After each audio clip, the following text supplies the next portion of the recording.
हम्म। अरे बस देवियों, मैसेज वैसेज के झंझट से बाहर आओ।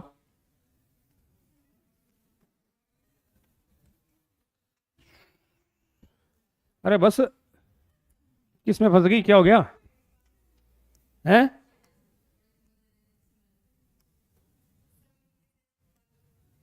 किसको?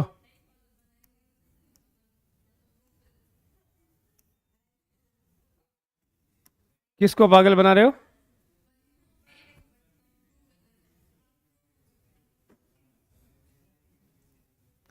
आओ लो, अगले पॉइंट पे आते हैं, एडेप्टिव रेडिएशन। एडेप्टिव रेडिएशन पे आओ, देखो बेटा जी। देखो, कल एक होमोलोगस सोनालोग एनालोगस डिस्कस किया था ना अपन ने, उसी से थोड़ा कनेक्टेड पॉइंट है बच्चों। एडेप्टिव रेडिएशन देखियो क्या है। कल अपन ने ओरिजिन की बात की थी कि भाई अगर ओरिजिन सेम हो तो आप कौन सा ऑर्गन बताओगे, होमो की है ना। ओरिजिन सेम हो तो होमोलोगस की एनालोगस। होमोलोगस की बात करते हैं अपन, है ना। और अगर कौन सा बंधु है ये? अरे ऐसी तो बंदी है।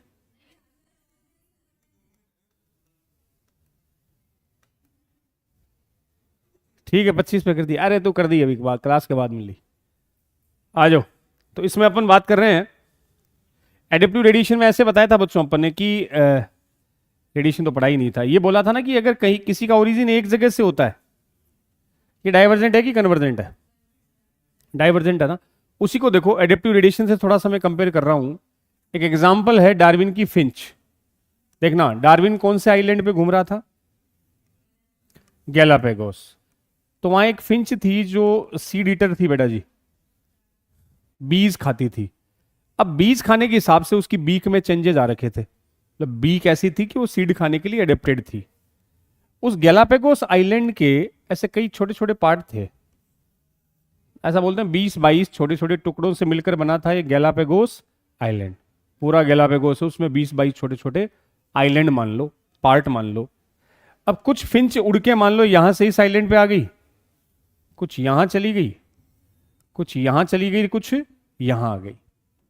जब आप देखोगे इन सारी फिंच का ओरिजिन सेम है ना, एक जगह से। मान लो जो फिंच यहां आई, यहां कीड़े मकोड़े ज्यादा थे, तो फिंच कैसी बन गई? वो इंसेक्ट ईटर। यहां मान लो फ्रूट ज्यादा थे, तो फिंच बन गई फ्रूट ईटर।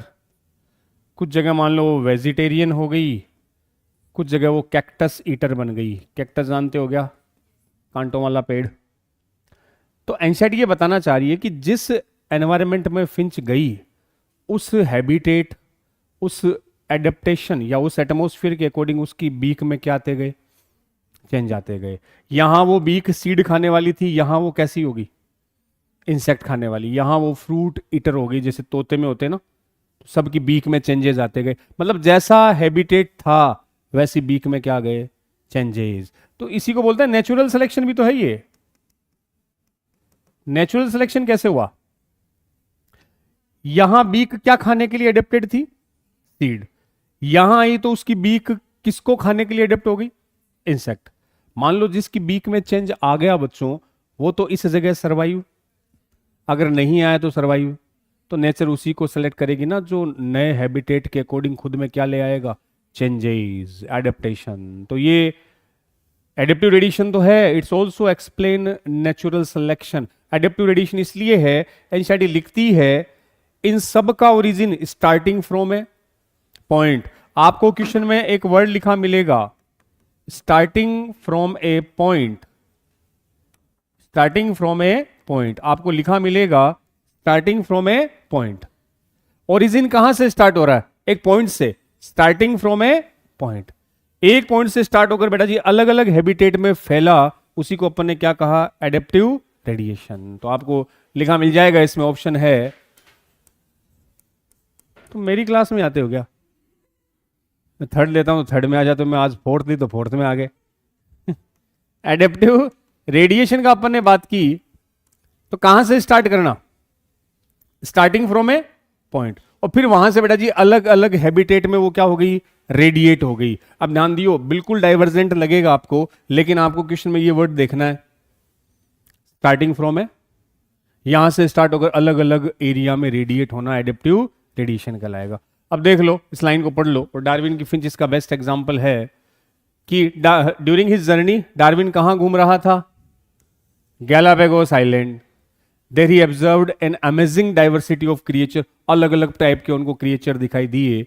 और particular interest small black bird, जिसको बाद में बच्चों क्या नाम दे दिया, डार्विन की फिंच ने उसको अमेज्ड किया, काली चिड़िया थी, उससे वो काफी अफेक्टेड हुआ, अमेज्ड हुआ। He realise that there were many varieties of finches in the same island. उसी आइलैंड में अलग अलग वेराइटी थी, जैसे कौन कौन सी, कुछ इंसेक्ट ईटर थी, कुछ फ्रूट थी, कुछ वेजिटेरियन थी, कुछ कैक्टस, अलग अलग टाइप की वैरायटी थी, लेकिन सारी उसी आइलैंड पे थी।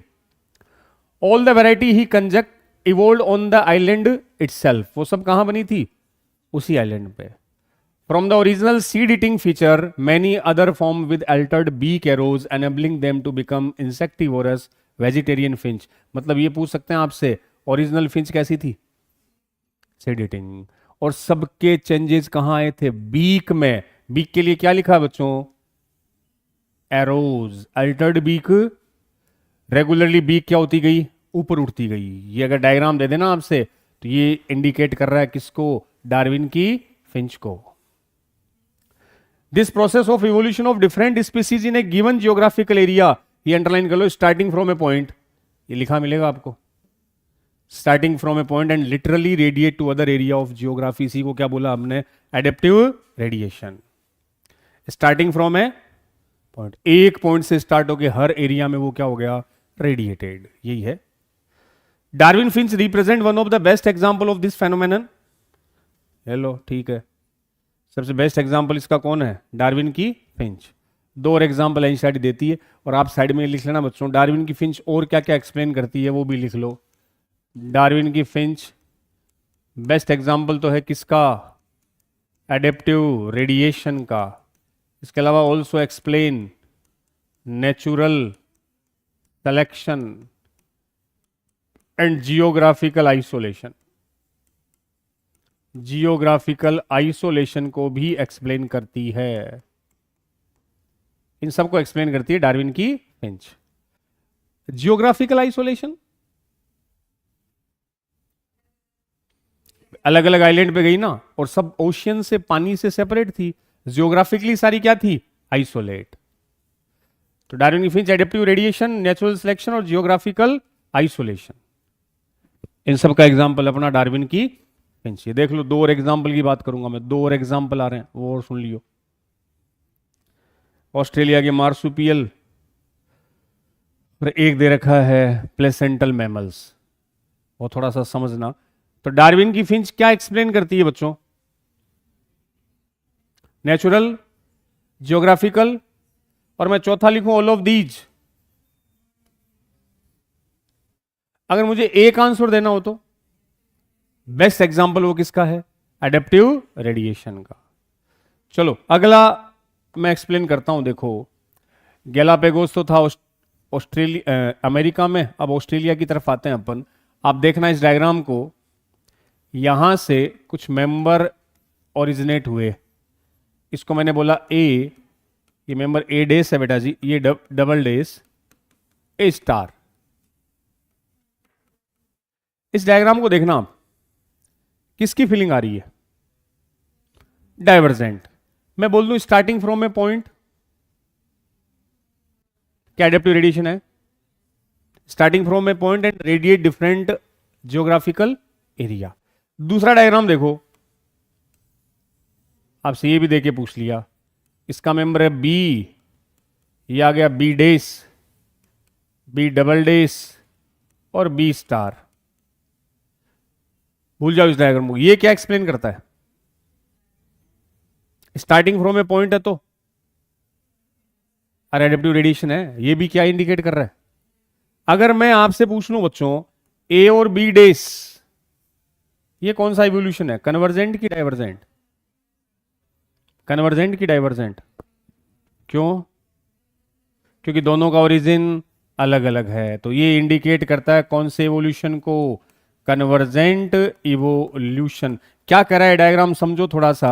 ये वाला जो फिगर है ये इंडिकेट करता है एडेप्टिव रेडिएशन, ये भी इंडिकेट करता है एडेप्टिव रेडिएशन। तो आपसे कह दे कि जब दो अलग अलग एडेप्टिव रेडिएशन, कितने रेडिएशन, दो, दो को मैं कंपेयर करूं तो वो क्या है, क्योंकि अब दोनों का ओरिजिन अलग अलग है। इस ए डेस का ओरिजिन इधर से है, बी का इधर से है, तो ओरिजिन अलग होती है वो क्या बन जाएगा, कन्वर्जेंट इवोल्यूशन। ये देख लो और एग्जांपल लिख लो। यहां एक तो दिया है ऑस्ट्रेलियन मार्सुपियल, मार्सुपियल क्या होता है, और एक दिया है प्लेसेंटल मैमल्स। मार्सुपियल और प्लेसेंटल मैमल्स क्या होता है, मार्सुपियल किसको बोलते हो, अरे थैली नहीं होती क्या, कैंगारू वगैरह, मेटाथीरियंस, पाउच वाले मैमल्स। और प्लेसेंटल कौन से होते हैं, जिनमें प्लेसेंटा होता है, डेवलप प्लेसेंटा होता है, हैविंग ट्रू प्लेसेंटा। तो अगर आपसे पूछे ना कि ऑस्ट्रेलियन मार्सुपियल किसका एग्जाम्पल है, ऑस्ट्रेलिया में एक जगह से स्टार्ट हुए फिर पूरे ऑस्ट्रेलिया कॉन्टिनेंट में वो ट्रांसफर हो गए, तो वो तो क्या शो करेंगे, एडेप्टिव रेडिएशन। अगर आपसे पूछे कि भाई प्लेसेंटल मैमल्स एक जगह से स्टार्ट हुए और हर जगह फैल गए, वो भी किसका एग्जाम्पल है। लेकिन मैं आपसे कहूं ऑस्ट्रेलिया के मार्सुपियल और प्लेसेंटल मैमल्स दो को कंपेयर कर दिया तो अब कन्वर्जेंट हो जाएगा। तो ये जो एनसीईआरटी का डायग्राम है ना, इसको देखना आप। ये वाला तो बेटा जी देखो, मार्सुपियल एक जगह से स्टार्ट होके निकल गए, तो ये तो क्या शो कर रहा है, एडेप्टिव। कुछ नाम भी याद रख सकते हो क्या, ये कंगारू दिख रहा है, चूहा, कुछ नाम याद रख लो। और कौन सा, मोल, छछुंदर जानोगे, चकचुंदर छछुंदर के बोला करो थे आपने, छछुंदरी हो ना मोल, वहां क्या बोल दिया, अरे जिसमें थैली होती है वो आगे मार्सुपियल लगा दो, दो तीन रख लिया। और देख लो क्या याद रख सकते हो तुम, ये सारे ऑस्ट्रेलिया के मार्सुपियल है, एक जगह से स्टार्ट होके फैल रहे हैं, मतलब एडेप्टिव रेडिएशन। एक और आगे के पेज पे डायग्राम दिया है, इसमें देखो पूछते नहीं है बट कई बार जैसी अपनी किस्मत है क्वेश्चन आ सकता है। ऐसे आ सकता है बच्चों, एक साइड में लिखा है कौन से मैमल्स, उधर लिखा ऑस्ट्रेलिया के। पहले तो तुम फर्क समझो, क्या मार्सुपियल में प्लेसेंटा नहीं होता क्या, कंगारू भी मैमल्स है बट इनमें डेवलप प्लेसेंटा नहीं होता, इसलिए प्रॉपर न्यूट्रिशन नहीं मिलता। तभी तो वो जो इमेच्योर बच्चा होता ना वो माँ के उस थैली में रहता है कई दिनों तक, जब तक मैच्योर नहीं हो जाता। हम जैसे होते ना गाय भैंस भेड़ बकरी वगैरह, ये सारे कौन है, प्लेसेंटल का मतलब जिनमें ट्रू प्लेसेंटा है, डेवलप प्लेसेंटा है। अब मैं आपसे कहूं कि मोल, आंट ईटर और माउस, ध्यान देना बोर्ड पे, मोल, आंट ईटर और mouse is example of convergent की एडेप्टिव रेडिएशन।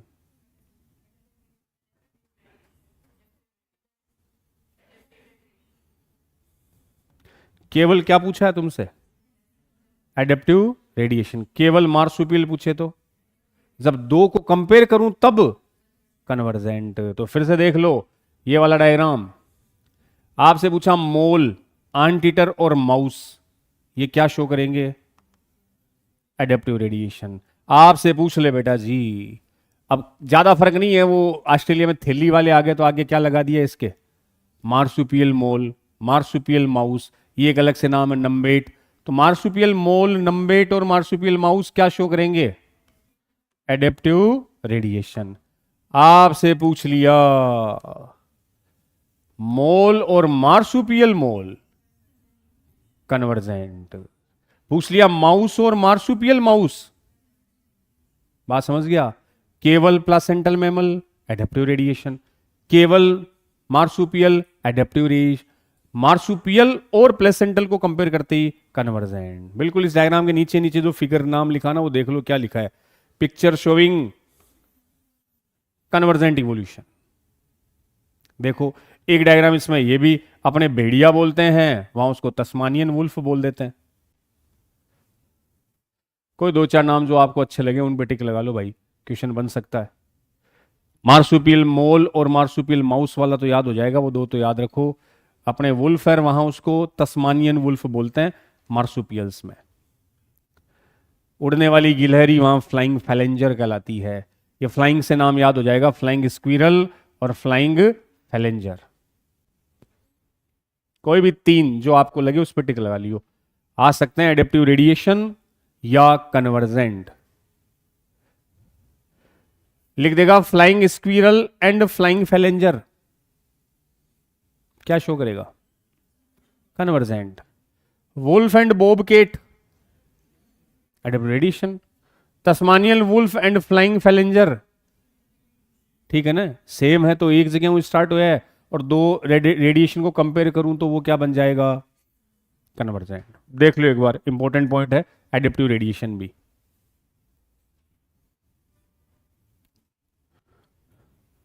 जैसे होमोलोगस एनालोगस है ना, वैसे ये भी इंपॉर्टेंट पॉइंट है adaptive radiation. Starting from a point, starting from a point. देख लो फिर आगे वाले पॉइंट पे आते हैं हम, थ्योरेटिकल पॉइंट आएंगे एक दो। ओरिजिनल फिंच पूछेगा तो कैसी बतानी है? Seed eating. और इनकी चेंजेस किस में आया था? बीक में। बीक चेंज होती गई बेटा जी। अगला जो पैराग्राफ है उस पे आ जाओ फिर। Biological evolution. दो साइंटिस्ट का क्या, ठंड लग रही है? ठंड लग रही है तो क्या कर रहे हैं? अरे बढ़ाऊं कि घटाऊं? क्या बढ़ाऊं मतलब?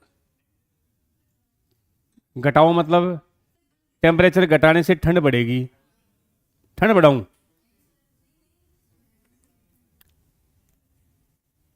दोनों एक साथ कर रहा हूं, जो होगा हो जाएगा। काम ही नहीं करा ये। 25 है, रूम टेम्परेचर वैसे ही 25 होता है। नाके नहीं आए ना?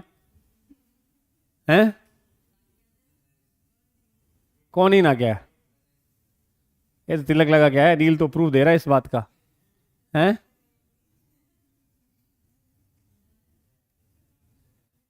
तो गर्मी आ गई, ऑल्टरनेट चालू करा है क्या? हैं? चलो अगले पॉइंट पे आते हैं, बायोलॉजिकल इवोल्यूशन। ये देखो इस पैराग्राफ में आपको दो साइंटिस्ट मिलेंगे बच्चों। एक तो डार्विन तो चल ही रहा है, एक लेमार्क साइंटिस्ट के बारे में बात करेंगे अपन। पहला पैराग्राफ तो कुछ नहीं, ये लाइन तो यूं ही है, छोड़ो इनको। तो इसेंस ऑफ डार्विनियन थ्योरी यहां अंडरलाइन कर लो। डार्विन भाई साहब ने पूरा फोकस ही किस पे कर रखा था? Essence of Darwinian theory about evolution is natural selection. Darwin ने जोर ही किस पे दिया था? नेचुरल सिलेक्शन पे।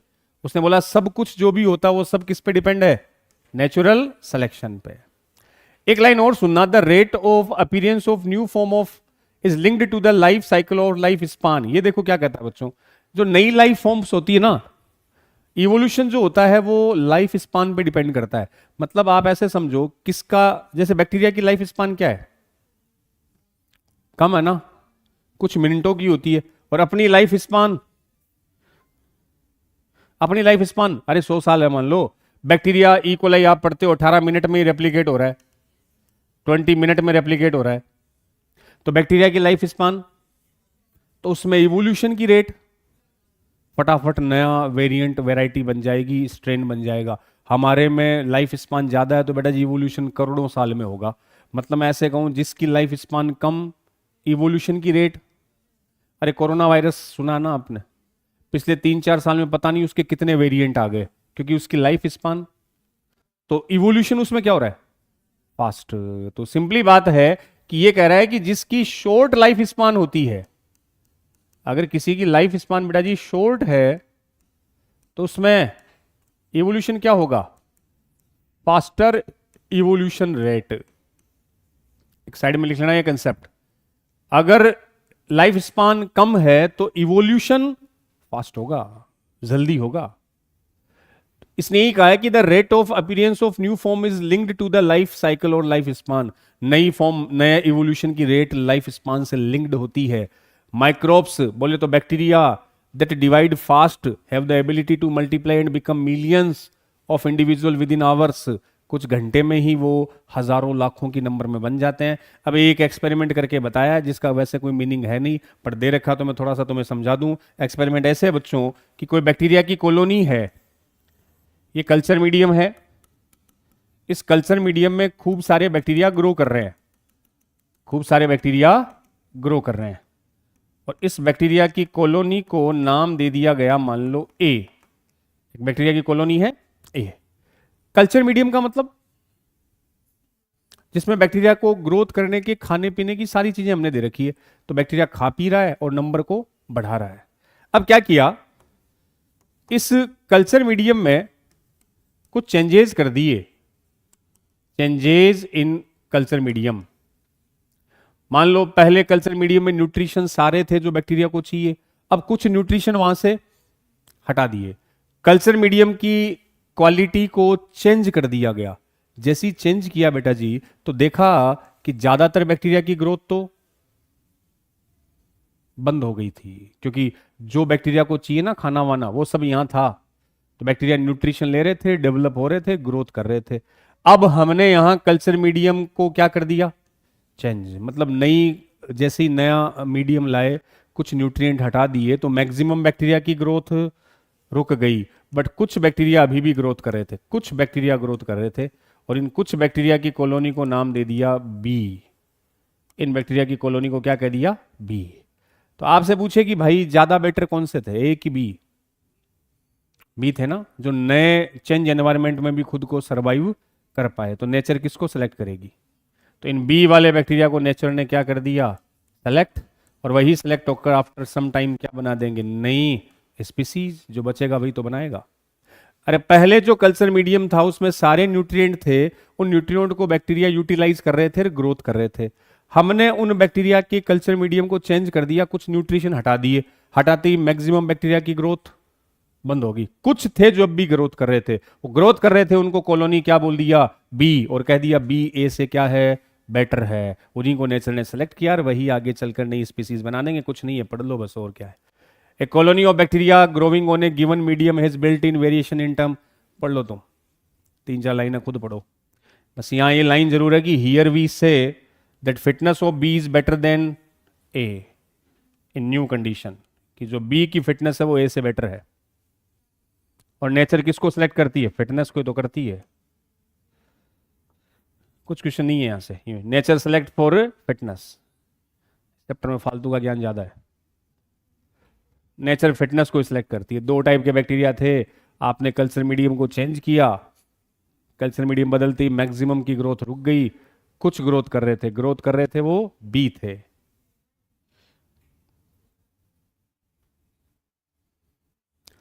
One must remember that so-called fitness is based on characteristics which are inherited.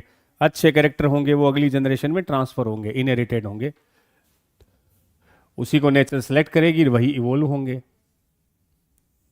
Adaptive ability is inherited, it is a genetic basis, ठीक है। Fitness is the end result of the ability to adapt and get selected by nature. अच्छी fitness वाले को nature क्या कर लेगी, select कर लेगी। तो मैं कह सकता हूं survival of the fittest, survival of the fittest. वही बातें घूम फिर के है कि नेचर बेस्ट को सिलेक्ट करेगी, फिटेस्ट को सिलेक्ट करेगी, वो सिलेक्ट होगा, वही आगे सर्वाइव करेगा, वही न्यू स्पीसीज को फॉर्म करेगा। अगले पैराग्राफ में बोला गया बेटा जी, ये जरूर टिक कर लियो कि डार्विन के जो की कंसेप्ट थे वो 2 पॉइंट थे। ब्रांचिंग डिसेंट और नेचुरल सिलेक्शन आर द 2 की concept of Darwinian theory. Branching descent और नेचुरल सिलेक्शन। अब नेचुरल सिलेक्शन तो था ही, जिस पे डार्विन ने बार बार बेटा जी जोर दिया था। एक और वर्ड आ रहा है, कौन सा, ये ब्रांचिंग डिसेंट क्या होता है? देखो डार्विन ने कहा था ना, हम सबके एंसेस्टर क्या होते हैं, कॉमन एंसेस्टर थे, एक जगह से स्टार्ट हुए और वो ट्री की ब्रांच की तरह अलग अलग फैल गए, ठीक है। तो इनका ओरिजिन तो सबका एक ही जगह से है ना, हम सबके एंसेस्टर कहीं ना कहीं क्या रहे होंगे, कॉमन एंसेस्टर थे। बस तो ब्रांच के फॉर्म में फैलते गए, उन्हीं से अलग अलग ऑर्गेनिज्म डेवलप होते गए। तो ट्री की ब्रांच जैसी स्ट्रक्चर है, तो नाम ही क्या रख दिया इसका, branching descent. And natural selection are the two key concept of Darwinian theory of evolution. अगला जो पैराग्राफ है वो एक साइंटिस्ट आ रहे हैं लेमार्क, इसकी अपन बात करते हैं। नेक्स्ट जो पैराग्राफ है, वैसे तो ये साइंटिस्ट रिजेक्टेड है, बट एनशाइड ने इसके 2 पॉइंट दिए हैं, वो जरूर इंपॉर्टेंट क्वेश्चन बन सकता है। साइंटिस्ट का नाम है बच्चों लेमार्क, फ्रांस के साइंटिस्ट थे। इन्होंने 2 बातें बताई थी। जिराफ वाला याद है क्या? इन्होंने एक तो दिया था use and disuse of organ, एक पॉइंट बताया था use and disuse of organ. एक पॉइंट बताया था inheritance of acquired character, inheritance of acquired character. क्यों अरे यार, इनहेरिटेंस ऑफ एक्वायर्ड कैरेक्टर। तो मैंने एक तो बोल दिया use and disuse of organ, एक आ गया इनहेरिटेंस ऑफ एक्वायर्ड कैरेक्टर। ये दोनों पॉइंट किसके थे? लेमार्क। देखियो लेमार्क ने क्या बताया था, एक वो जिराफ वाला एग्जांपल लेके सुनियो बच्चों आप। लेमार्क कहता था कि पहले जो जिराफ थे ना वो ऐसे छोटी हाइट वाले थे, कुत्ते जितने थे, घास फूस खाते मस्त रहते। लेकिन ऐसा बताया कि धीरे धीरे घास खत्म हो गई। अब इन जिराफ को डिपेंड रहना पड़ा पेड़ पौधों की, बड़े पेड़ों की पत्तियों पे। आपने बकरियां देखी है ना, बकरियां कई बार लूंग खाना खातर भी आगली टांग ने पेड़ के तना पर रख कर खाओ ना, गर्दन सी खींच ले। सेम ऐसी सी प्रोसेस जिराफ ने की। पहले घास खाते थे लेकिन घास खत्म हो गई, अब उन्हें डिपेंड रहना पड़ा पेड़ पौधों की पत्तियों पे। तो पेड़ पौधों की पत्तियों पे डिपेंड रहना पड़ा, तो इसने अपनी आगे वाली टांगे और गर्दन को स्ट्रेच किया, नेक और फोरलिम्स को खींचा। खींचा तो धीरे धीरे ये वाला जिराफ आ गया। मतलब ये वाला जो जिराफ है जिसकी गर्दन और टांगे लंबी थी, ये इस जिराफ से बना है अकॉर्डिंग टू लेमार्क। लेमार्क मानता था कि जिस ऑर्गन को जितना यूज करोगे वो डेवलप होगा, यूज नहीं करोगे वो धीरे धीरे वेस्टिजियल हो गया, नॉन फंक्शनल। ये वाली थ्योरी किसकी थी? बेटा ये ऐसा हमेशा हो जरूरी थोड़ी है। अरे तुम्हारी आंखें, लेमार्क के हिसाब से तो मोबाइल में घुस घुस के सीरियल मूवी मैसेज पढ़ते हो, लगे रहते हो ऐसे आंखों पे, सोते सोते रात को, जब तक मोबाइल मुंह पे ना गिर जाए तब तक तुम कहां उसमें रहते हो ना। तो लेमार्क के हिसाब से तो जितनी आंखें तुम यूज करोगे, आंखें क्या होनी चाहिए, और भी खतरनाक होनी चाहिए, दीवार के आर पार देख लो ऐसी हो जाए। लेकिन पॉसिबल, जितनी आंखें यूज करोगे उतनी आंखें 2 से 4 हो गई, चश्मे चढ़ गए, कमजोर हो गई, मतलब ज्यादा यूज करने से वो डेवलप। लेमार्क भाई साहब रिजेक्ट था। दूसरा पॉइंट उसने कहा inheritance of acquired character. Acquired character क्या होता है? ऐसा कोई कैरेक्टर जो तुम लाइफ टाइम में सीखते हो, पढ़ना लिखना बोलना साइकिल चलाना, ये सारी चीजें हमने सीखी है। सीखी है तो वो कौन सा कैरेक्टर है? और लेमार्क कहता था जो तुमने सीखा है वो अगली जनरेशन में क्या होगा, ट्रांसफर होगा, इनहेरिटेट होगा, लेमार्क के अकॉर्डिंग। बट ऐसा पॉसिबल? भाई किसी को अपने माँ बापू जी को साइकिल चलानी आती है तो ऐसा थोड़ी हम जन्मते ही साइकिल चलाना सीख गए। तुम्हें सीट पे बैठा है तुम पेडल मारने लग गए ना, हमें उस चीज को सीखना पड़ा। कई बार गोडा फूटा जब आप साइकिल चलानी सीखी। अगली जनरेशन में ये कैरेक्टर ट्रांसफर नहीं होगा भैया, सीखना पड़ता है। लेमार्क के हिसाब से तो डॉक्टर का छोरा ही क्या बनेगा, डॉक्टर बनेगा। हलवाई को टाबर हलवाई बनेगा, क्योंकि और पायलट का छोरा क्योंकि उसके पिताजी को एरोप्लेन उड़ानी आती है, तो वो एक्वायर्ड कैरेक्टर उसके बच्चे में क्या होगा, ट्रांसफर। बट ऐसा पॉसिबल नहीं है। तो लेमार्क पूरी तरह से क्या हो गया था, रिजेक्ट। यही जो जिराफ वाली बात थी ना, इसको डार्विन ने भी समझाया।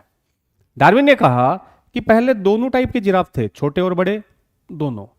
फिर नेचर में कुछ चेंज आया और घास खत्म हो गई।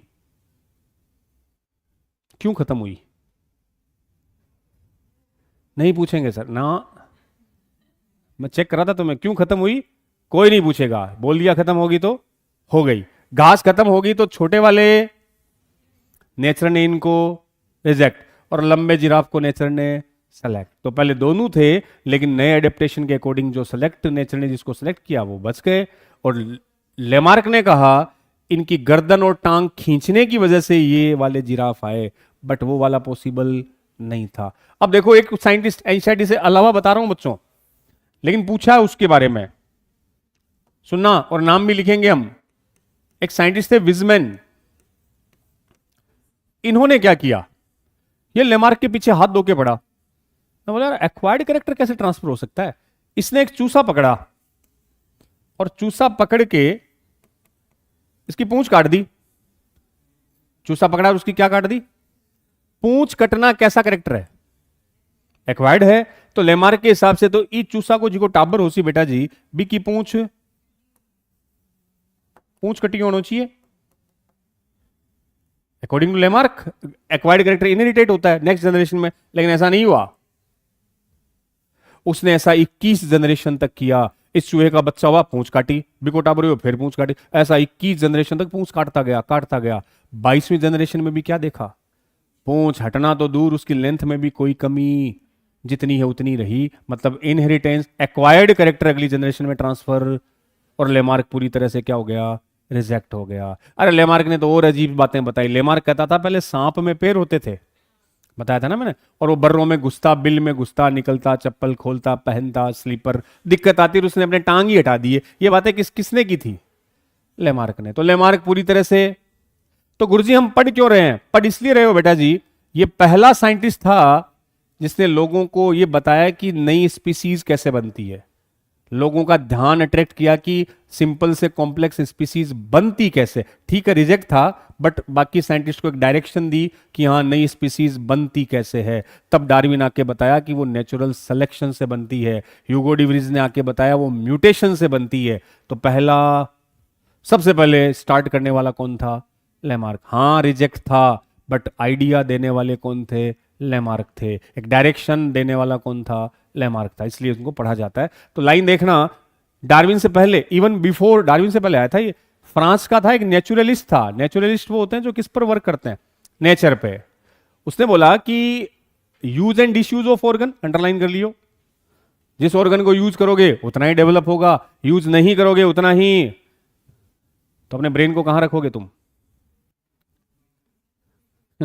वेस्टिजियल। जो काम में नहीं लेगा वो धीरे धीरे नॉन फंक्शनल हो गया। He gave the example of giraffe who attempted to forage leaves on tall tree had to adapt by elongation of their neck as they passed on this acquired character of elongated neck to succeeding generation. Nobody believed this conjecture anymore. कोई भी इन बातों पर विश्वास नहीं करता। और उसे reject करने वाला कौन था, विजमैन, जिसने किस पर एक्सपेरिमेंट किया, चूहे पे, और चूहे की क्या काटी, पूंछ। तो लेमार्क की दो बातें हैं। मैं अभी 4-5 साइंटिस्ट के नाम लास्ट में तुम्हें लिखाऊंगा, वहां ये बात लिखाऊंगा। अगला पैराग्राफ बच्चों आपसे क्वेश्चन पूछ रहा है और उसमें कुछ नहीं पढ़ना, एक लाइन पहली पढ़नी है तुम्हें। इज इवोल्यूशन ए प्रोसेस और the result of a process. क्या इवोल्यूशन कोई प्रोसेस है या किसी प्रोसेस का रिजल्ट है, बताओ। प्रोसेस है कि किसी प्रोसेस का रिजल्ट है, एक बताओ। दोनों तो है मान ली, बट बोथ नहीं करना, एक बताना है। प्रोसेस और रिजल्ट ऑफ प्रोसेस।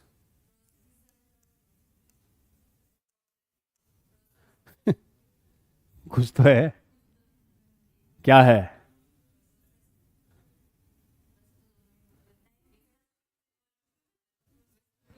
प्रोसेस हुई। अरे मैं एक लाइन में आंसर देता हूं, evolution is a never ever ending process. Evolution is a never ending process, पहले भी थी, आज भी है और आगे भी चलता रहेगा। इवोल्यूशन कभी एंड नहीं। हाँ वो कई प्रोसेस का रिजल्ट है, नेचुरल सिलेक्शन का रिजल्ट है, म्यूटेशन का है। बट अगर ऐसा कभी क्वेश्चन आए, पिछले 50 साल में कभी नहीं आया, आए बाई चांस, तो हम मानेंगे never ending process. Evolution is never ending process. ठीक है, बाकी मत पढ़ना इस पैराग्राफ को। अगले पैराग्राफ में देखो बच्चों, एक नए साइंटिस्ट आ रहे हैं, उनके अंडरलाइन करना, थॉमस माल्थस। पहले इसका कंसेप्ट सुन लो। देखो एक नए साइंटिस्ट आ रहे हैं बच्चों, थॉमस माल्थस। इन भाई साहब ने क्या बात बताई थी, डार्विन घूम रहा था कहां, गैलापागोस पे पहुंचने से पहले वो एक जहाज पे घूम रहा था, और जहाज था HMS बीगल। 1831 से 36, 4-5 साल तक वो जहाज पे घूम रहा था। जब जहाज पे वो ट्रिप मार रहा था ना बेटा जी, उसी टाइम डार्विन को एक साइंटिस्ट थे थॉमस माल्थस, उनका पॉपुलेशन पे लिखा हुआ एक ऐसे मिला। माल्थस ने पॉपुलेशन के बारे में कोई बहुत बड़ी बात बताई थी। डार्विन जब घूम रहा था, बड़े साइंटिस्ट की ये एक स्पेशल फीचर होता है कि वो बड़े बड़े लोगों की बातों को पढ़ते रहते हैं, लिटरेचर पढ़ते रहते हैं। हमसे तो एनसीईआरटी नहीं पढ़ी जाती। तो ये बड़े बड़े जो साइंटिस्ट होते हैं ना, जैसे माल्थस ने किस पे काम किया था, और उस पॉपुलेशन वाली बात को डार्विन पढ़ रहा था। तो डार्विन के दिमाग में एक और आइडिया आया। पहले सुनो माल्थस ने क्या कहा था। माल्थस ने बोला कि जो पॉपुलेशन होती है ना जानवरों की, हमारी पॉपुलेशन, वो तो बढ़ती है जियोमेट्रिक रेशो में। Population increase in geometric ratio. और जो खाने पीने की चीजें होती है बेटा जी, फूड जो सोर्स होते हैं, वो अरिथमेटिक रेशो में इंक्रीज होते हैं। कि फूड सोर्स तो कैसा बढ़ता है, अरिथमेटिक रेशो में, और पॉपुलेशन बढ़ती है कौन से रेशो में, ये जियोमेट्रिक क्या होता है, 2 से 4, 4 से 8 से 16, ऐसे तो बढ़ती है हमारी पॉपुलेशन। और खाने की चीजें बढ़ती है ऐसे 2 से 3 और 3 से 4। इसका मतलब ये हुआ कि जिस हिसाब से हम बढ़ रहे हैं उस हिसाब से फूड सोर्स नहीं बढ़ रहा। तो भैया उस फूड सोर्स लिमिटेड है, उसे लेने के लिए इन जीवों में क्या होगी, कंपटीशन, लड़ाइयां, स्ट्रगल होगा। और उस कंपटीशन में केवल वो बचेगा जो फिटेस्ट होगा। तो डार्विन के दिमाग में यहीं से आइडिया आया कि ठीक है, माल्थस ने बहुत बढ़िया बात बताई कि ऑर्गेनिज्म की population increase in geometric ratio while food source increase in arithmetic ratio. तो भैया थोड़े टाइम बाद पॉपुलेशन कई गुना बढ़ जाएगी और फूड सोर्स को गेन करने में उनमें आपस में क्या होगा, कंपटीशन, बोले तो स्ट्रगल, और उसमें वही बचेगा जो फिटेस्ट होगा। तो वहीं से दिमाग में आ गया, नेचर किसको सिलेक्ट करेगी, वही गुचरिए वाला एग्जाम्पल, 7-8 एक साथ आ गए कुरकुरिए, 1-2 वैसे मर गए, 2-3 को मां खा गई, 1-2 गाड़ी मोटर के नीचे आ गए, बचा लास्ट में 1 या 2। तो स्ट्रगल में वही बचेगा जो फिटेस्ट होगा। तो अब पूरा पैराग्राफ ही समझाएगी एनसीईआरटी, इसमें केवल साइंटिस्ट का नाम इंपॉर्टेंट है, बाकी तुम सुन लो। एनसीईआरटी ने कहा है कि हर ऑर्गेनिज्म मैक्सिमम रिप्रोड्यूस करता है। जैसे मैं एक मक्खी का एग्जांपल लूं बेटा जी, गर्मी में मक्खियां हो जाती है, एक फेवरेबल कंडीशन में मक्खियां खूब हो जाएगी, बट थोड़े टाइम बाद उनके नंबर फिर स्टेबल। वही गुचरिए अक्टूबर नवंबर में गली गली मोहल्ले में छोटे छोटे गुचरिए घूमते रहते हैं, हर गली में 8-8 10-10 होते हैं, लेकिन 3-4 महीने बाद देखोगे तो एक आध कुत्ता ही बनेगा, उनके नंबर फिर से क्या हो गई, स्टेबल। तो एक पर्टिकुलर सीजन में किसी ऑर्गेनिज्म की नंबर बढ़ती है, बट आफ्टर सम टाइम वो कम हो जाती है। अब सुनो, कम क्यों हुई, क्योंकि रिसोर्सेज क्या है, लिमिटेड है, और रिसोर्सेज को गेन करने में उनमें क्या होगा, कंपटीशन, और कंपटीशन में केवल कौन बचेगा, फिटेस्ट होगा, बाकी सब खत्म। तो एक सीजन में नंबर बढ़ी, फिर से क्या हो गई, स्टेबल हो गई। ये समझा रहा। तो ये पहली लाइन अंडरलाइन करना, it is possible that the work of Malthus on population influenced, बिल्कुल डार्विन इन्फ्लुएंस्ड हुआ था उससे। और ये लाइन भी तुम लिख सकते हो बच्चों, ऊपर नीचे कहीं फंसा दो कि अकॉर्डिंग टू माल्थस ने क्या बोला, ये फंसा दी, ऊपर जगह पड़ी है कि population increase in geometric ratio, एक लाइन मेंशन कर लेना, पॉपुलेशन इंक्रीजेज इन जियोमेट्रिक रेशो, ठंडी सी हो गई, population increase in geometric ratio while food source in arithmetic ratio, food source increases in arithmetic ratio। Geometric का मतलब 2 4 8 16 32, ये 1 2 3 4 5। तो होगा क्या, उनमें कंपटीशन होगा, स्ट्रगल होगा, और स्ट्रगल में कौन बचेगा, जो फिटेस्ट होगा। तो एक टर्म ये भी आ रहा है, struggle for existence, struggle of existence. आप इकोलॉजी में पढ़ोगे बच्चों, इंट्रा स्पेसिफिक, इंटर स्पेसिफिक। अगर सेम के बीच में होता है तो, अरे हमारा कंपटीशन नीट वालों से है कि आईआईटी वालों से, नीट वालों से, जिनका टारगेट सेम होता है, ऑब्जेक्ट सेम होता है। इंट्रा अलग अलग होता है तो इंटर। अब इसमें 2-4 लाइन देख लेना, ये कुछ ही नहीं करा है कि एग्जाम्पल, नेचुरल रिसोर्सेज क्या होते हैं, limited, population are stable in size except for seasonal fluctuation. एक पर्टिकुलर सीजन में उनकी नंबर बढ़ेगी, बट एक्चुअल में होती क्या है, वो स्टेबल। ये तो कह रहा है कि वो कोई भी दो एक जैसे नहीं होते, उनमें वेरिएशंस होती है। That theoretically population size will grow exponentially if everybody reproduce maximally, and the fact that population size in reality are limited means that there has been competition for resources। तो इसने कहा किसी भी जीव की पॉपुलेशन एक्सपोनेंशियली बढ़ती है, but finally वो उसकी साइज क्या रहती है, स्टेबल। मतलब रिसोर्सेज के लिए उनमें क्या होगा, कंपटीशन, और फिटेस्ट बचेगा, बाकी सर्वाइव नहीं कर पाएगा। ओनली सम सर्वाइव्ड, कुछ बचते हैं, बाकी सर्वाइव नहीं कर पाते। वो बचते हैं वो फिटेस्ट ही तो होंगे, ठीक है। और जो बच गया, डार्विन ने क्या कहा था, वही रिप्रोड्यूस करेगा, प्रोजेनी बढ़ाएगा, वेरिएशन लाएगा, आफ्टर सम टाइम वही नई स्पीसीज को बना देगा, बस। तो इस पैराग्राफ में पहली लाइन इंपॉर्टेंट है, थॉमस माल्थस से क्या डार्विन इन्फ्लुएंस्ड हुआ था, बिल्कुल हुआ था। माल्थस का एक्सपेरिमेंट किस पे था, ऐसे किस पे था, पॉपुलेशन पे। देख लो फिर आज का सबसे इंपॉर्टेंट पैराग्राफ आ रहा है, मैकेनिज्म ऑफ इवोल्यूशन। उसमें दो साइंटिस्ट के काम का कंपैरिजन है। डार्विन तो है ही, साथ में एक और साइंटिस्ट आ रहे हैं, Hugo de Vries. Hugo de व्रिज,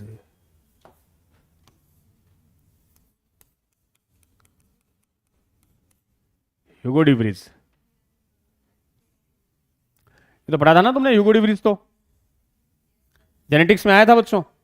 Mendel की बातों को रीडिस्कवर करने वाले कौन थे, तीन साइंटिस्ट थे, कार्ल कोरेंस, शेनमार्क और ह्यूगो डी व्रिज। ये ह्यूगो डी व्रिज के बारे में थोड़ा सा दिया है, देखो क्या है, मैं पैराग्राफ को समझा दूं, इंपॉर्टेंट पैराग्राफ है भैया। डार्विन का कंपेयर है इधर ह्यूगो डी व्रिज से। दोनों ने कुछ बातें बताई थी। डार्विन का सारा जोर था नेचुरल, डार्विन कहता था कि भैया नई स्पीसीज बनना सब कुछ नेचुरल सिलेक्शन पे डिपेंड करता है। डार्विन ने बात की थी कॉन्टिन्यूअस वेरिएशन की। डार्विन की वेरिएशन स्मॉल थी और डायरेक्शनल थी, एक डायरेक्शन में चलती है डार्विन की वेरिएशन, और डार्विन की से ग्रेजुअल इवोल्यूशन होता है, बोले तो रेट ऑफ इवोल्यूशन होता है स्लो। डार्विन ने कहा कि भैया इवोल्यूशन या नई स्पीसीज बनने के पीछे कौन रेस्पॉन्सिबल है, नेचुरल सिलेक्शन। वेरिएशन समझते हो ना, चेंजेस, वेरिएशन कैसी है, मतलब लगातार चलती रहती है। डार्विन कहता है लगातार चलती रहेगी, छोटे लेवल पे होगी और डायरेक्शनल होगी। डायरेक्शन का मतलब एक फिक्स डायरेक्शन में चलती है, आगे चल रही है कॉन्टिन्यूअस। सिंपली बोलूं तो गायें पहले भी दूध देती थी, आज भी देती है, आगे भी गाय दूध देगी, वो कॉन्टिन्यूअस है, वेरिएशन कॉन्टिन्यूअस होती है। इससे होने वाला इवोल्यूशन कैसा होता है, स्लो, सुनो धीरे हो रहा है। अब आया ह्यूगो डी व्रिज, उसने बोला नेचुरल सिलेक्शन अपनी जगह है, मैं आपको बताता हूं कि एक्चुअल में इवोल्यूशन के पीछे कौन है, म्यूटेशन। और बेटा जी म्यूटेशन क्या होता है, चेंजेस इन जीन और डीएनए। अब आप सुनो, जब जीन बदल गया तो वेरिएशन आई कि नहीं आई, कैरेक्टर चेंज हुए कि नहीं हुए, जल्दी की धीरे, जीन बदलती तुरंत कैरेक्टर चेंज हो गया। मतलब इस वाली जो वेरिएशन थी उससे इवोल्यूशन क्या होता है, फास्ट, तुरंत चेंज आ गया, क्योंकि जीन ही बदल गए, कैरेक्टर ही चेंज हो गए, तो इवोल्यूशन फास्ट होगा। इस वाला म्यूटेशन रैंडम होता है और डायरेक्शनल नहीं, डायरेक्शन लेस होता है, उसकी कोई फिक्स डायरेक्शन नहीं होगी। यहां डायरेक्शन लेस का मतलब क्या मानोगे आप, म्यूटेशन हार्मफुल भी हो सकता है और बेनिफिशियल भी होता है। कोई फिक्स डायरेक्शन नहीं है, वो हार्मफुल भी हो सकता है और वो बेनिफिशियल भी हो सकता है। और वेरिएशन कॉन्टिन्यूअस रहती है, लगातार चलती रहती है, वो डायरेक्शनल होगी। और म्यूटेशन कैसे होंगे, रैंडम और डायरेक्शन लेस। इसी को इसने एक नाम और भी दिया था ना, साल्टेशन। सिंगल स्टेप में होने वाला लार्ज म्यूटेशन, एक स्टेप में होने वाला लार्ज म्यूटेशन। जैसे एक भेड़ का एग्जांपल आता था पहले, अब तो नहीं है। एक भेड़ थी बेटा जी, भेड़ हो ना, भेड़, ये भेड़ है, अभी जिराफ था, भेड़ है ये ना अब भेड़ बन गई। भेड़ की जो हाइट वाली जीन थी ना, टांगों की हाइट, इसमें कोई म्यूटेशन हो गया और उस जीन ने काम करना बंद कर दिया। म्यूटेशन का मतलब जीन काम, तो हाइट वाली जीन में जब म्यूटेशन हुआ तो इस भेड़ का जिगा टाबर हुआ, कि टांग केरेगी छोटी, उसको नाम दिया शॉर्ट लेग शिप, छोटी टांग वाली भेड़, क्या बोल दिया, शॉर्ट लेग शिप। तो जैसे ही म्यूटेशन हुआ नया करेक्टर आ गया, टांग क्या रह गई, ये छोटी टांग वाली भेड़ का जी का टाबरा, उनकी टांगें भी क्या थी, छोटी। मतलब ये चेंज तुरंत आ गया, तुरंत आया, तो इसको बोला फास्ट इवोल्यूशन। और ये सब किसकी वजह से पॉसिबल था, जीन में होने वाले म्यूटेशन के कारण। तो इसको बोला साल्टेशन। एक ही स्टेप में हो गया, एक ही स्टेप में चेंज आ गया। अब इस पैराग्राफ को पढ़ लो, यही सारी काम की बातें इसमें है। ये कंपैरिजन वेरी वेरी इंपॉर्टेंट है, ये देख लेना। इसने बोला Hugo de Vries 20th century में आए थे, उन्होंने कहा, ये प्लांट का नाम जानते हो ना तुम, कौन से प्लांट पे वर्क किया था, evening primrose, brought for the idea of mutation. ठीक है, mutation are random and directionless, वो मैंने साइड में लिख दिए। जबकि डार्विन की वेरिएशन छोटी होती है, डार्विन के हिसाब से एवोल्यूशन ग्रेजुअल है। जबकि डिवरीज मानता था म्यूटेशन ही caused speciation and hence called it saltation, single step में होने वाला लार्ज म्यूटेशन। कंपेयर से देख लो, यही है बस पैराग्राफ, डार्विन की वेरिएशन और ह्यूगो डिवरीज का म्यूटेशन। आराम से इस पैराग्राफ को पढ़ो, 2 मिनट ले, फिर एक ब्रीफ अकाउंट ऑफ इवोल्यूशन है 2 पेज पलट के, उसकी बात करूंगा मैं।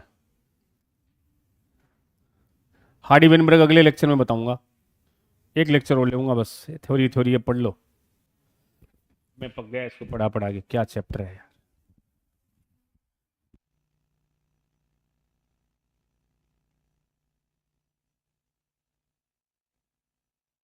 हाँ बे चाहिए, इसमें ये चैप्टर पढ़ाया है,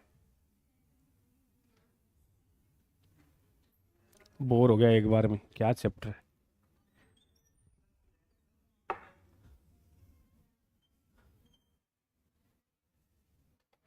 ये डिफरेंसेस देख लेना बच्चों, ये क्वेश्चन रहते हैं यहां से। इस प्लांट का नाम है जिसपे ह्यूगो डिवरीज ने वर्क किया था, इवनिंग प्राइम रोज प्लांट है ये। और आपको पता क्या, मेंडल की बातों को रीडिस्कवर कब किया था, ईयर याद है क्या, 1900 में। लिखता है इसने in the first decade of 20th century. Century अब कौन सी सेंचुरी चल रही है, 21st, 2024 है तो अब 21st बोलते हैं ना। तो ये तीनों साइंटिस्ट आए थे 1900 में, 1901 के आसपास। तो 1900 मतलब कौन सी सेंचुरी हुई, 20वीं, 20th सेंचुरी हुई ना। तो अरे मेंडल ने वर्क किया था 1856 से 1863। मेंडल भाई साहब की डेथ कब हुई थी, 84। मरने के कितने साल बाद 3 साइंटिस्ट आए थे, मरने के 16 साल बाद आए थे तीनों साइंटिस्ट। उन्होंने वापस रीडिस्कवर किया और बताया कि मेंडल ने बहुत काम की बातें बताई थी, बस लोगों ने उधर ध्यान नहीं दिया। अब नेक्स्ट पॉइंट आता है ब्रीफ अकाउंट ऑफ इवोल्यूशन, आज का लास्ट पॉइंट है। इसमें बच्चों कुछ डेटा है, डेटा पर बेस्ड क्वेश्चन आते हैं। तो मैं पहले थोड़ी सी तुम्हें सीक्वेंस बताऊं। कुछ डेटा दे रखे हैं, जैसे फर्स्ट लाइफ कब आई थी, first cellular form of life 2 billion या 2000 मिलियन ईयर्स एगो। अरे यूनिवर्स कब बना था, यूनिवर्स 20 बिलियन, यूनिवर्स भाई जी, यूनिवर्स 20 बिलियन। अर्थ बनी थी 4.5 बिलियन, पहली लाइफ आई थी 4 बिलियन, नॉन सेलुलर आए थे 3 बिलियन, और सेलुलर कब आया था 2 बिलियन को मैंने लिखा है 2000 मिलियन, एक ही बात है। अब उस पर अगला डेटा दिया है 500 मिलियन, 500 मिलियन के आसपास बताते हैं इनवर्टिब्रेट्स आ गए। सिंपल टू कॉम्प्लेक्स चलेंगे अपन। इनवर्टिब्रेट, इनवर्टिब्रेट का मतलब जिनमें बैकबोन वर्टिब्रल कॉलम कुछ होता ही नहीं। फिर एक ईयर दिया है 350 मिलियन ईयर्स एगो, इसमें आ गई थी जोलेस फिशेज, ऐसी मछलियां जिसमें जबड़े नहीं थे, एग्नेथा, पेट्रोमाइजोन वगैरह वो आ गए थे उस टाइम, साइक्लोस्टोमेटा पहले वो आए थे। फिर एक लिखा है 320 मिलियन ईयर्स एगो, इसमें कुछ सी वीड्स, कुछ प्लांट्स डेवलप आए थे बेटा जी, एक्वेटिक प्लांट्स वगैरह आए थे, 320 के आसपास। और आपको पता भी है, एंशाइटी ने यहां लिखा भी है, वो पहला लिविंग जो पानी से बाहर निकला, ब्रायोफाइट्स। एनिमल की प्लांट, प्लांट, ब्रायोफाइट्स पहले बार आए थे, प्लांट आए थे। फिर कुछ मछलियां आई और ये फिशेज कन्वर्ट हुई एम्फीबिया में। और उन फिश के लिए एक वर्ड आया है लोब फिन। एक स्पेशल मछली का नाम सुनना, सीलोकेंथ लिखा है वैसे तो एनसीईआरटी ने, ध्यान देना बच्चों। मछलियों से बने एम्फीबिया। उससे पहले एक स्पेशल मछली आई थी, उसको लिखा लोब फिन। ऐसी मछली जो पानी के बाहर भी जिंदा रह सकती थी। ऐसा कैसे सर? अरे इन मछलियों में फेफड़ों जैसी स्ट्रक्चर थी, वो पानी के अंदर और बाहर दोनों जगह जिंदा रह सकती थी। और उन्हीं मछलियों से कौन डेवलप हुए? एम्फीबिया। तो पहले एम्फीबिया उन फिश से आए जो एक्वेटिक और टेरेस्ट्रियल, पानी के बाहर भी सांस ले सकती थी। अब सिंपली सोचो, उस टाइम के एम्फीबिया आज वाले एम्फीबियंस के क्या कहलाएंगे? एंसेस्टर। वो तो खत्म हो गए, आज वाले के एंसेस्टर है। एम्फीबिया फिर किस में इवोल्व हुए? रेप्टाइल्स में। रोग वगैरह थे ना, वो अब क्या बन गए? रेप्टिलिया। और 200 मिलियन के आसपास अर्थ पे केवल कौन घूम रहे थे? और उस टाइम कौन रेप्टाइल थे? वो बड़े बड़े डायनासोर। और वही डायनासोर बताते हैं 65 मिलियन के आसपास डायनासोर सडनली क्या हो गए थे? एक्सटिंक्ट। क्वेश्चन कैसे आएगा? देखो बच्चों, क्वेश्चन ऐसे आएगा, आपको मैच द कॉलम दे देगा, कॉलम फर्स्ट और कॉलम सेकंड। एक साइड में लिख देगा 500 मिलियन, 350 मिलियन, 200 मिलियन। सामने लिख देगा इनवर्टिब्रेट, पहले रेप्टाइल, पहले एम्फीबिया। आपको मैच करना पड़ेगा, ये क्वेश्चन आता है। फिर से सुन लो, तो पहली cellular form of life 2000 million या 2 बिलियन। फिर 500 के आसपास कौन आए? इनवर्टिब्रेट। इनवर्टिब्रेट जिनमें बैकबोन, रीढ़ की हड्डी नहीं थी। 350 के आसपास कौन सी मछलियां? जोले। सिंपल टू कॉम्प्लेक्स चल रहे हो। 320 के आसपास कुछ स्पेशल प्लांट, वो पहले लिविंग प्लांट थे जिन्होंने पानी से लैंड पर आए। फिशेज कौन सी थी? इनमें लंग्स जैसी स्ट्रक्चर थी, वो पानी और बाहर दोनों जगह जिंदा रह सकती थी। इन्हीं से कौन बने? पहले एम्फीबिया। क्या वो एम्फीबियाज है? नहीं सर, उसकी जगह आज दूसरे हैं, फ्रॉग, सैलामेंडर वगैरह हैं। उससे कौन बने? रेप्टाइल। और उस समय कौन से रेप्टाइल थे? डायनासोर। वो 65 मिलियन के आसपास सडन क्या हो गए? एक्सटिंक्ट। और एनसीईआरटी ने 2 रीजन भी बताए डायनासोर मरने के। Climatic changes. एनसीईआरटी कहती है कोई बहुत बड़ा मेटियोराइट अर्थ से टकराया, सुना होगा, जुरासिक वर्ल्ड में आया भी है। वो जो टकराया तो अर्थ का टेम्परेचर हाईली इंक्रीज हुआ, सारी वेजिटेशन जल के खत्म हो गई। तो पहले हर्बीवोरस मर गए और बाद में कार्निवोरस बन गए। कुछ साइंटिस्ट मानते हैं कि डायनासोर बर्ड्स में मॉडिफाइड हो गए। डायनासोर किस में कन्वर्ट हो गए? जुरासिक वर्ल्ड देखिए आपने, उसमें कहीं उड़ते हुए डायनासोर दिखते हैं? Dinosaur modified into birds. Exact क्या रीजन है वो नहीं पता, बाकी क्लाइमेट वाला ज्यादा एक्सेप्टेड है। आओ, अबाउट 2000 मिलियन ईयर्स एगो, इसके पास लिख लो बच्चों, 2000 का मतलब 2 बिलियन है, एक ही बात है ये।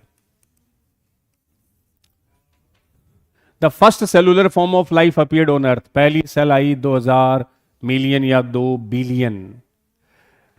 और ये कह रहा है कि नॉन सेलुलर से कैसे सेल बनी, एग्जैक्टली नहीं पता। यहां देखना, some of the cells had the ability to release oxygen. कुछ सेल्स क्या रिलीज करती होगी? किन की बात कर रहा है? कौन सी सेल थी जिससे ऑक्सीजन रिलीज हुई थी? बोलो, सबसे पहले ऑक्सीजन रिलीज करने वाला। अरे ब्लू ग्रीन एल्गी, साइनोबैक्टीरिया। इन्होंने ही सबसे पहले अर्थ पे क्या रिलीज किया था? ऑक्सीजन। फर्स्ट लाइफ एरोबिक थी कि एनारोबिक थी? एनारोबिक, क्योंकि उस टाइम फ्री ऑक्सीजन। तो पहली बार ऑक्सीजन किसने रिलीज की? BGA, blue green algae. तभी तो एटमॉस्फेयर ऑक्सीडाइजिंग हुआ। फिर एस्पायरेशन कैसा चालू हुआ? एरोबिक। अब थोड़ा सा फोटोसिंथेसिस की 2-3 लाइन दे रखी है इसने, कि reaction could have been similar to the light reaction in photosynthesis where there is split with the help of solar energy. पानी कैसे टूटता है? आपको पता ऑक्सीजन, फोटोसिंथेसिस में ऑक्सीजन कैसे निकलती है? पता ही होगा, फोटोसिंथेसिस की रिएक्शन CO2 H2O। मैं कोई बैलेंस नहीं कर रहा हूं, ये है रिएक्शन, पानी भी निकलता है। तो अब ये ऑक्सीजन कैसे निकली बेटा जी? वाटर से, वाटर की ऑक्सीजन निकली ना। तो पानी टूटा, प्रेजेंस ऑफ लाइट, पानी का लाइट की प्रेजेंस में टूटना क्या कहलाया? फोटोलाइसिस। ये तो कहता है कि जो ऑक्सीजन रिलीज हुई उसका रीजन था splitting of water in presence of light, photolysis, निकलेगी ऑक्सीजन। तो पानी में हाइड्रोजन भी था, हाइड्रोजन किसने लिया? तो CO2 के पास कार्बन और ऑक्सीजन थी, और कौन आ गया? हाइड्रोजन। तो क्या बन गया? ग्लूकोज। ग्लूकोज बन रहा है CO2। CO2 ने हाइड्रोजन लिया, रिडक्शन की ऑक्सीडेशन। तो CO2 का क्या हुआ? रिडक्शन। पानी ने हाइड्रोजन दिया, तो पानी का क्या हुआ? ऑक्सीडेशन। जिस रिएक्शन में दोनों ही होते तुम उसको रेडॉक्स बोलते हो। Photosynthesis is example of redox. दिख रहा है? तो हाइड्रोजन आ रहा है, रिडक्शन, हाइड्रोजन दे रहा है, ऑक्सीडेशन। तो पानी के टूटने से O2 रिलीज होती है। यही बात यहाँ आइंस्टाइन ने लिखी है कि energy captured and channelized by appropriate light harvesting pigment. वही PS फर्स्ट, PS सेकंड। पानी कौन सा लेता है? Second, non cyclic, Z scheme. Slowly single cell organism became multi cellular. Single से बच्चों मल्टी सेलुलर बन गए by the time of 500 million years ago. कौन बने थे? In vertebrate. जोलेस फिश कब आई थी? 350 मिलियन ईयर्स एगो। सीधे डेटा आएगा मेज द कॉलम का। Seaweeds and few plant exist probably around 320 million years ago. We are told that the first organism that invaded land were plant. Underline कर लो, जो पहला लैंड पर आया वो कौन थे? प्लांट्स थे। और प्लांट में भी कौन? पास में लिख सकते हो, ब्रायोफाइट्स थे। प्लांट में भी पहले कौन आ गए थे? ब्रायोफाइट, ब्रायोफाइट्स आ गए थे। They were widespread on land when animals invaded land. जब तक एनिमल आए वाइड स्प्रेड फैल गए थे। कौन? प्लांट। फिश विद स्टाउट, एक नाम आ रहा है नई मछली का। स्टाउट क्या होता है बच्चों? डॉल्फिन देखिए, मुंह बाहर आया हुआ रहता ना, स्टाउट। डायनो उसका वो क्रोकोडाइल, घड़ियाल देगा ना, पतलो सो मुंह बाहर आया, स्टाउट बोलते हैं। ऐसी मछली जिसके स्ट्रॉन्ग फिन थे, वो पानी के बाहर भी आ रही थी। Move on land and go back to water, पानी के बाहर आ रही थी, वापस अंदर जा रही थी। मतलब ये ऐसी मछलियां थी जो पानी के बाहर भी जिंदा रह सकती थी। उन्हीं से कौन बन गए? एम्फीबिया। इसका नाम दिया है land and go back to water. This was about 350 in 1938। Underline कर लियो। कोई साउथ अफ्रीका में एक मछली पकड़ी थी, वो ऐसी थी। A fish caught in South Africa happened to be coelacanth, which was thought to be extinct. These animal called lobe fins. उस लोब फिन्स के पास एक वर्ड लिखना बच्चों, इसको लिंक स्पीसीज बोला जाता है। लोब फिन्स लिखा ना लास्ट लाइन में, इसको लिखना तुम लिंक स्पीसीज। लिंक स्पीसीज क्यों कहा? जो किन्हीं दो को कनेक्ट करे। किसको? हाँ, एक तरफ फिश है, एक तरफ एम्फीबिया है, बीच में कौन है? Lobe fin. अरे ऐसी, ये तो प्योर मछली है जो पानी के अंदर रहेगी। लोब फिन पानी के, और उसी से कौन बने? दोनों को लिंक करती, इसलिए क्या नाम दे दिया? Link species. एनसीईआरटी एग्जाम्पलर में है इसलिए मैंने लिखा है, अलग से लिख लियो। लोब फिन कौन है? लिंक स्पीसीज, जो मछली और एम्फीबिया को लिंक करती है बेटा जी। और इवोल्व इनटू, किस में इवोल्व होगी? First amphibia. इन्हीं से एम्फीबिया बन गए। Evolve into first amphibia that lived on both land and water. Amphibia दोनों जगह रहते हैं। There are no specimen of these left with us. उन एम्फीबियंस का आज कोई स्पेसिमेन नहीं है। These were ancestor of modern day frog and salamander. आज जो मेंढक और सैलामेंडर होते हैं उनके वो क्या बन गए थे? एंसेस्टर। सैलामेंडर भी आया था ना एनिमल किंगडम में, दोनों एग्जाम्पल थे, फ्रॉग एंड सैलामेंडर, उन दोनों के एंसेस्टर थे। डायग्राम भी दे रखा था एनिमल किंगडम में इनका। एम्फीबियंस आगे किस में इवोल्व हो गए? रेप्टाइल्स में। अब एक चीज सुनना बच्चों, ये देखो, ये सीक्वेंस बनाइए आपने।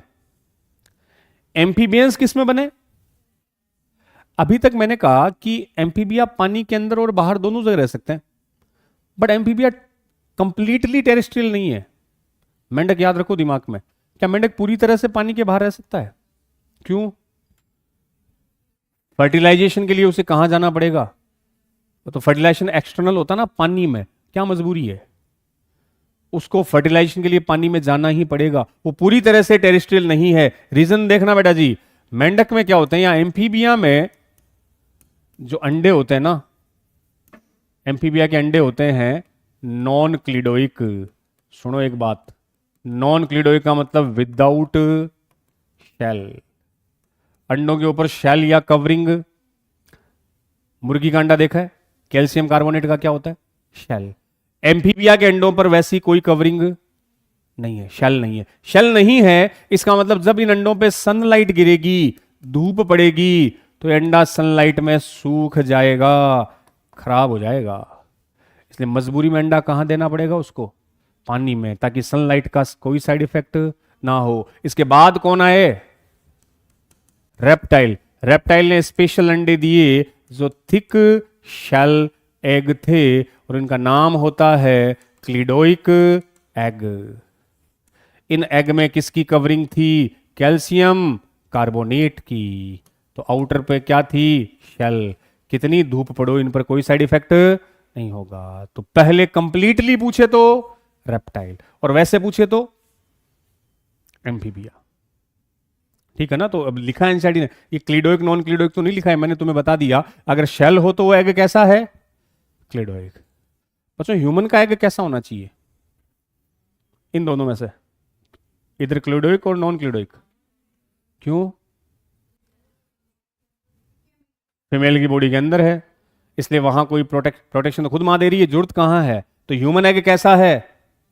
नॉन क्लिडोइक। बर्ड्स का एग कैसा है? क्लिडोइक, जिसमें कैल्शियम कार्बोनेट की क्या है? शेल। तो अगली दो लाइन यही दी है इसने। नाम लिख लो क्लिडोइक में, ज्यादा कुछ नहीं, एनसीईआरटी लिख रखा है ना, शेल वेल लिखा है, तुम क्लिडोइक नॉन क्लिडोइक लिख लो।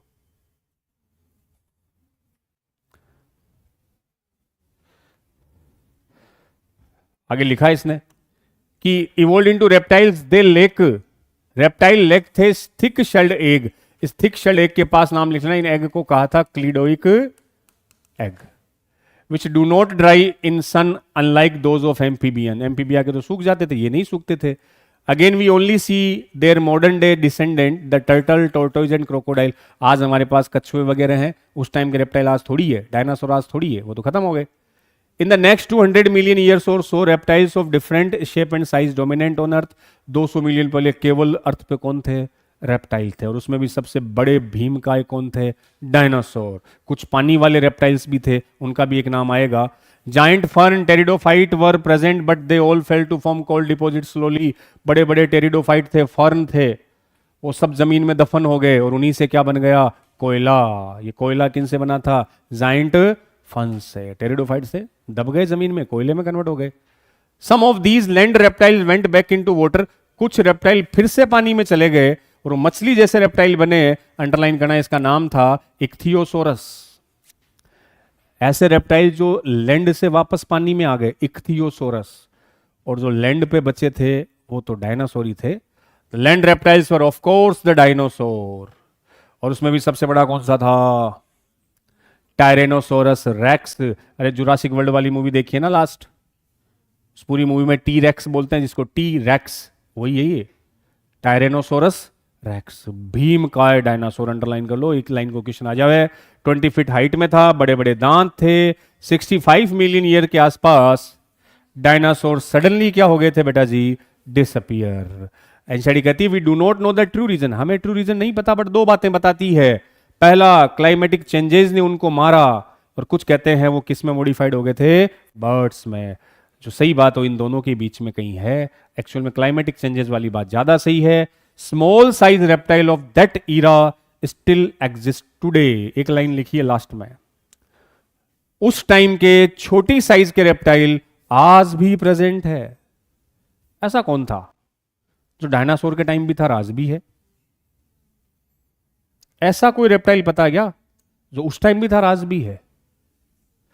आओ फिगर 7.2 निकालो, मैं कुछ डायनासोर के नाम भी बताता हूं, पीछे रह गए थे। फिगर 7.2 पे आओ। नई एनसीईआरटी में 6.2 है, पुरानी में 7.2 है।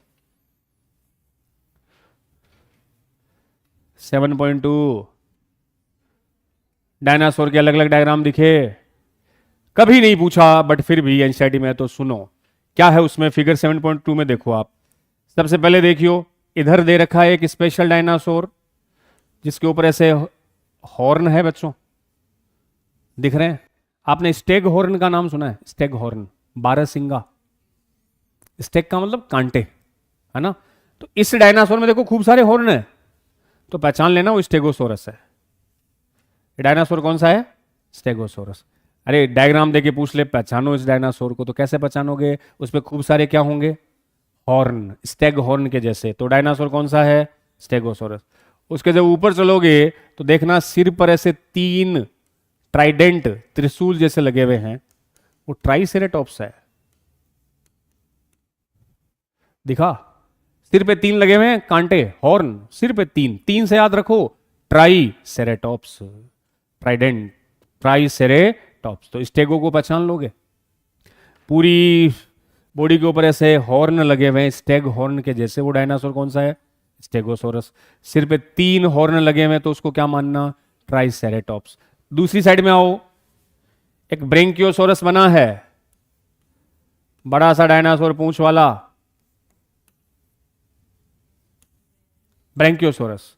इसके ऊपर देखो खुले मुंह वाला एक भयंकर सा दिख रहा है, ओपन माउथ वाला, टायरेनोसोरस रेक्स। ये सबसे बड़ा भीमकाय कौन सा है? टायरेनोसोरस रेक्स। तो स्टेगोसोरस को पहचानना बच्चों, बॉडी पे खूब सारे हॉर्न दिखेंगे, लाइक स्टेग हॉर्न, 12 सिंगा, खूब सारे सिंग होते हैं ना, स्टेगोसोरस। सिर पे 3 है तो 3 से क्या याद रखोगे? ट्राइसेराटॉप्स। वैसे याद रखने के लिए ट्राइसेराटॉप्स। ये है ब्रेंकियोसोरस, और जो खुले मुंह वाला बड़ा सा डायनासोर है वो है टायरेनोसोरस रेक्स, सबसे बड़ा टायरेनोसोरस रेक्स। अब बीच में आओ, नीचे नीचे एक लिखा आर्कियोप्टेरिक्स, दिखा? उसके एरो कर लो, वो इंपॉर्टेंट है। आर्कियोप्टेरिक्स दिखा? क्या है ये? आर्कियोप्टेरिक्स के पास लिख लेना मिसिंग लिंक। आर्कियोप्टेरिक्स के पास लिख लो missing link between reptiles and birds. Archaeopteryx जो लिखा हुआ ना, उसके एरो करके लिख लो missing link between reptile and bird. ये रेप्टाइल और बर्ड के बीच की लिंक है, और मैंने इसको मिसिंग बोला है बच्चों। अरे प्लांट एनिमल के बीच की कनेक्टिंग लिंक कौन है? यूग्लिना। लिविंग नॉन लिविंग के बीच वायरस, वो है कनेक्टिंग लिंक। ये भी कनेक्टिंग है, बट मैंने इसको क्या बोला? मिसिंग का मतलब जो फिलहाल जिंदा नहीं है। ये बर्ड था जो रेप्टाइल और बर्ड के बीच की क्या है? Missing link. नीचे क्रोकोडाइल दिख रहा है क्या? दिखा? ये वही क्रोकोडाइल है आर्कियोप्टेरिक्स के ऊपर, ये वही क्रोकोडाइल है जो इस लाइन को प्रूव कर रहा है, small size reptile of that era still exist. उस टाइम भी था, आज भी है। तो गुरुजी स्मॉल साइज डायनासोर के आगे तो उसकी क्या औकात थी? स्मॉल साइज ही था। आज जरूर वो बड़े बड़े रेप्टाइल्स है, लेकिन उस टाइम वो सबसे छोटे में कंसीडर होता था। मतलब ये किसकी बात कर रहा है? क्रोकोडाइल। सबसे ऊपर एक उड़ता हुआ दिख रहा है, टेरेनोडोन, दिखा? उसके पास लिख लो फ्लाइंग रेप्टाइल। जो टेरेनोडोन लिखा हुआ ना, विंग्स वाला, उसके पास लिख लो फ्लाइंग रेप्टाइल्स। फ्लाइंग रेप्टाइल्स, वो टेरेनोडोन है बेटा जी, फ्लाइंग रेप्टाइल्स। तो डायनासोर का डायग्राम देके पूछ सकता, आप देख लियो, और यहां आके लिख लेना small size reptile of that era still exist today. वो कौन है? क्रोकोडाइल है, क्रोकोडाइल है। एक और पैराग्राफ रह गया, वो भी पढ़ लो, टाइम है अभी तो।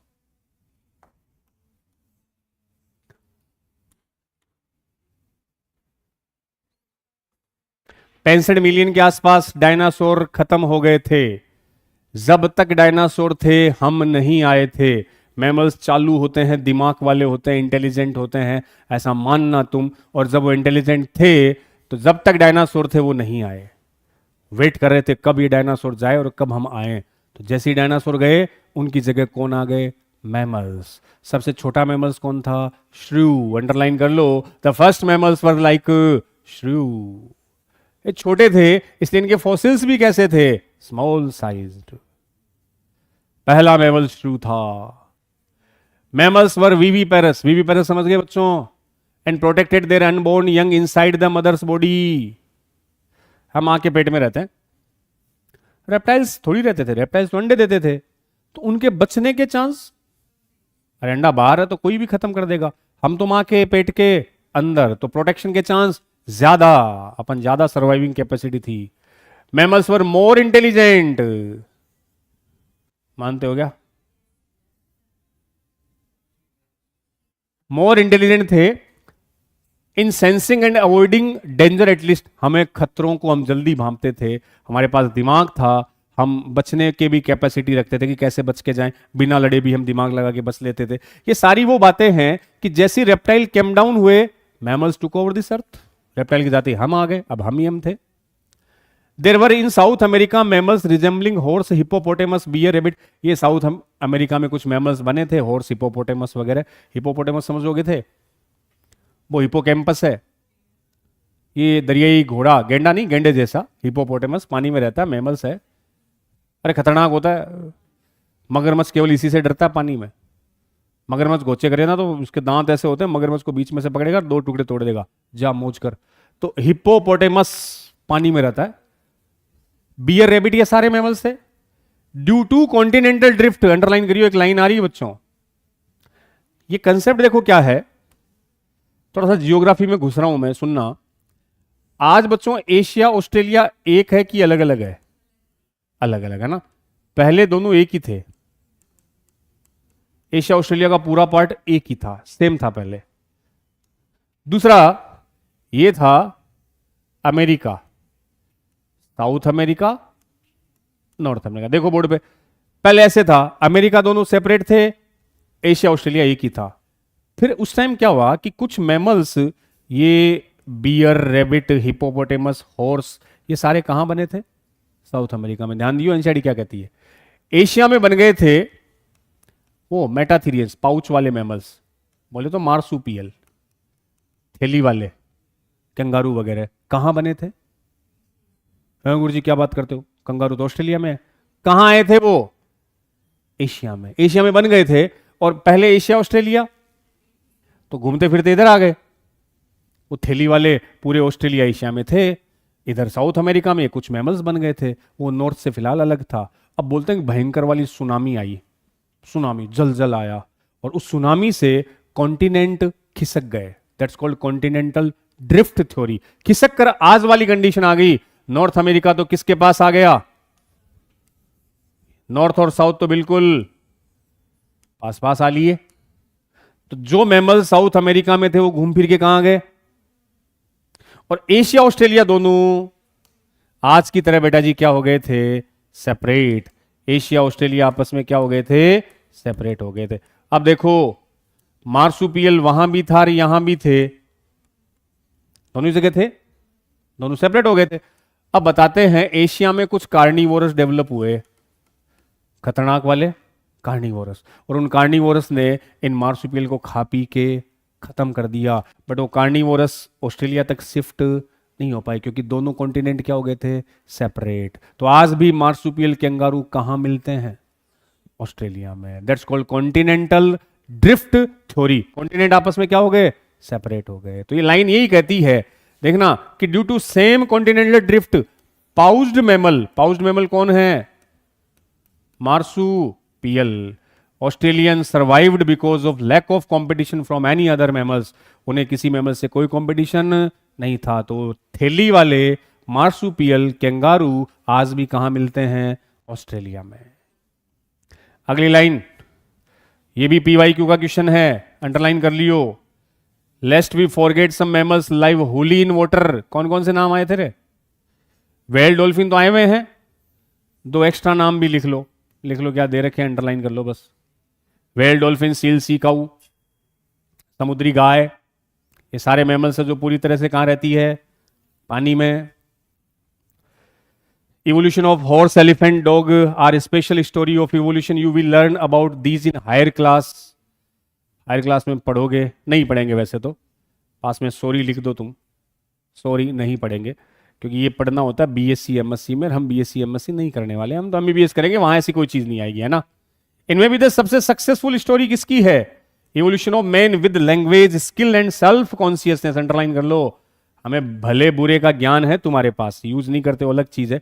बाकी सेल्फ कॉन्शियसनेस भी है, हमारे पास स्किल्स भी है। अपना डेवलपमेंट इनमें सबसे एडवांस है।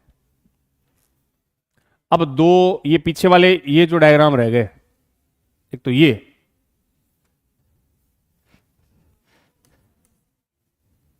इसको निकालियो, क्या कहता है ये, क्या करिए सुमन? मैं भी बोर हो गया अब, लेकिन ये कर लो। आज सबसे ज्यादा मैं हूं, आज का लेक्चर लगा भी होगा तुम्हें, मुझे भी अजीब सा लगा। क्या देखियो ये, इसको देख लो फटाफट, करना ही है खत्म। लोकोमोशन चालू किया था ना मैंने, तब से लेकर आज तक आज वाला लेक्चर सबसे अजीब लगा मुझे। ये देखियो, ये देखो इसमें मेरी आंखों से देखो, एक वर्ड तो तुम्हें ध्यान रखना है इसमें, ये मैमल्स का ओरिजिन किससे हो रहा है? देखना, कोई ना, तुम्हें थोड़ा और झिलाऊंगा, अब तक झिलो और झिलो। ये है कोई मछली, मछली से बने, चलो इसके हिसाब से चला देता हूं, इधर बनाता हूं, कोई मछली है, मछली से बने एम्फीबिया, और एम्फीबिया से बने अर्ली रेप्टाइल्स। देखो बच्चों, पहले मछली आई, मछली से कौन बने? और एम्फीबिया से कौन बने? रेप्टाइल। रेप्टाइल की दो ब्रांच निकली, एक तो कहलाए सौरोप्सिड, एक ब्रांच गई सिनेप्सिड। सौरोप्सिड और सिनेप्सिड सब ये दे रखा है, बस थोड़ा सा तुम देख लो इसको। सौरोप्सिड जो थे उनमें से दो ब्रांच निकली, एक तो थीकोडोंट और एक से बन गए टर्टल, लिजार्ड, स्नेक, एक प्यारा सा नाम आता है टुआटारा, टुआटारा, ये सारे रेप्टाइल्स है। और जो थीकोडोंट थे, इन थीकोडोंट से तीन बने, तीन कौन कौन से? एक तो बना क्रोकोडाइल, एक बने डायनासोर, एक बने बर्ड्स। और जो सिनेप्सिड है उनसे बना पेलिकोसोर, थीरेप्सिड, और सबसे इंपॉर्टेंट थीरेप्सिड से बन गए थे मैमल्स। देखना अब लास्ट क्या करा, ये जो इतना बड़ा सा डायग्राम है ना, याद तो तुम्हें एक चीज याद रखनी, देखो थीरेप्सिड लिखा ना, वहां स्टार लगा लेना तुम, इसके ये ध्यान रखना है। अब क्या करा है देखो एक बार बोर्ड पे, मछली से कौन आए बच्चों? और एम्फीबिया से रेप्टाइल, अर्ली रेप्टाइल।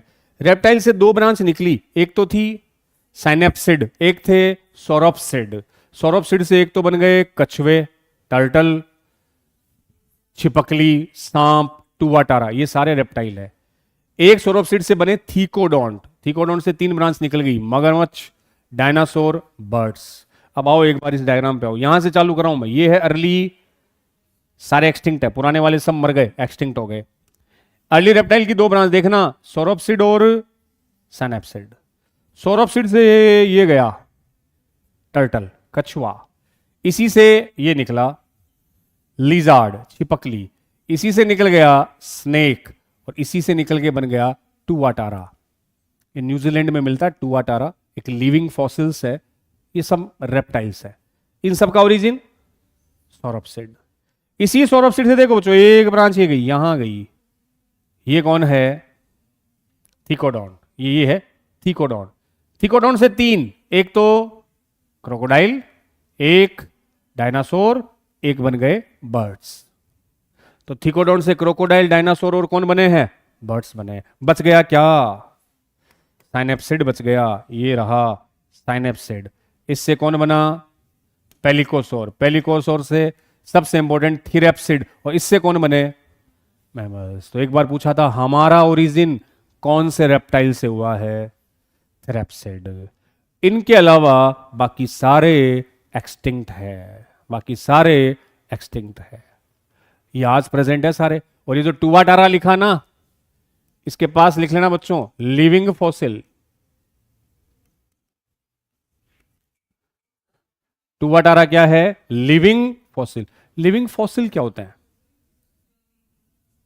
मैंने तुम्हें लिमुलस भी तो बताया था आर्थ्रोपोडा में, वो भी लिविंग फॉसिल था।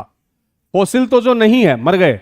लिविंग फॉसिल जो आज भी है, ओरिजिन से लेकर अब तक, जिनमें कोई चेंज नहीं आया, अगर 1000 साल से है विदाउट एनी चेंजेस, वो है लिविंग फॉसिल। एग्जांपल है टुवाटारा रेप्टाइल्स। इसमें सबसे मेन है, मैंने स्टार लगा दिया बच्चों, थेरेप्सिड, ऐसे रेप्टाइल जो किस में मॉडिफाइड हुए थे? मैमल्स में। एक पेज और प्लांट वाला दे रखा ना, वो 2 टिक लगा लो बस, उसमें कुछ नहीं पढ़ाऊंगा, बहुत गालियां दे दी तुम लोगों ने आज। एक पेज और पलट लो, थोड़ी सी और सुन लूंगा। इसमें देखो ये साइलोफाइटोन लिखा है, कभी नहीं आया प्लांट का क्वेश्चन, फिर भी साइलोफाइटोन, इससे कुछ प्लांट बन रहे हैं, देखो ये इसपे हॉस्टेल, गिंको, फर्न, निटेल्स, कॉनिफर, ये इसमें टेरिडोफाइट भी है और इसमें जिम्नोस्पर्म भी है। हॉस्टेल तो टेरिडोफाइट है, गिंको बाइलोबा लिविंग फॉसिल सुना होगा प्लांट में, देख लेना तुम जो भी है। ठीक है, अब करेंगे अगले लेक्चर में। एक सेकंड रुक जा, मैं पहले मेरा वाला काम कर लूं।